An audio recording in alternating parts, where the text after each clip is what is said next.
అసలు ఏమైంది వీడికి? ఎందుకు ఇంత టెన్షన్ పడుతున్నాడు?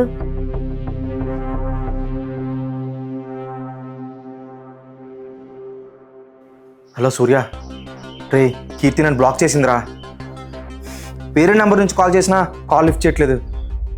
ఒక్కసారి నువ్వు కాన్ఫరెన్స్ కాల్ కలపరా. సరేరా, కొంచెం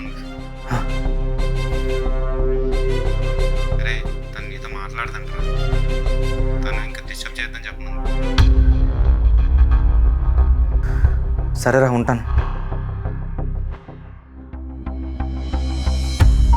ఏంట్రా సాయి, అసలు ఏమైంది? మీ ఇద్దరికి గొడవ ఏమైనా జరిగిందా? చిన్న గొడవే అక్క. ఎన్నిసార్లు కాల్ చేసినా కాల్ లిఫ్ట్ చేయట్లేదు. అందుకే నా ఫ్రెండ్తో ఫోన్ చేయించాను. వాడు చెప్తున్నాను కనీసం వింటాదేమోనని. తప్పు చేస్తున్నావురా సాయి. మీ ఇద్దరి మధ్యకి థర్డ్ పర్సన్ ఇన్వాల్వ్ చేయకూడదు. ఏంట్రా కీర్తి నేను వదిలేసినట్టుగా అప్పుడే చెప్పాను కదరా ఆ అమ్మాయి నీకు సెట్ అవుదని. సర్లే లైట్ తీసుకో. రే నీకెళ్ళి తెలుసురా. నేను చెప్తాను కానీ ఫస్ట్ నువ్వు కాల్ కట్ చేయి. సాయి, చాలా బంధాలు వాళ్ళిద్దరి మధ్య గొడవలు జరగడం వల్ల విడిపోవు. ఆ గొడవల్ని నలుగురికి చెప్పడం వల్ల విడిపోతాయి.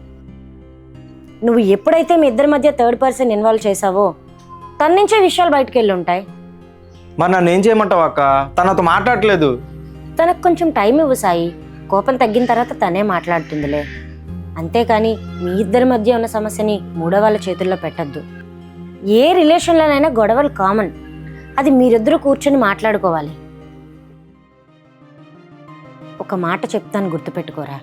ఇద్దరి మధ్య ఉన్న చిన్న గ్యాప్ కంటే బయట వాళ్ళు చెప్పే మాటల వల్ల వాళ్ళిద్దరి మధ్య దూరం ఇంకా పెరుగుతుంది. ఎప్పుడైనా థర్డ్ పర్సన్ ఇన్వాల్వ్ చేయడం వల్ల ప్రాబ్లం సాల్వ్ అవ్వదు. అది ఇంకా పెరిగే ఛాన్సెస్ ఎక్కువ ఉంటాయి.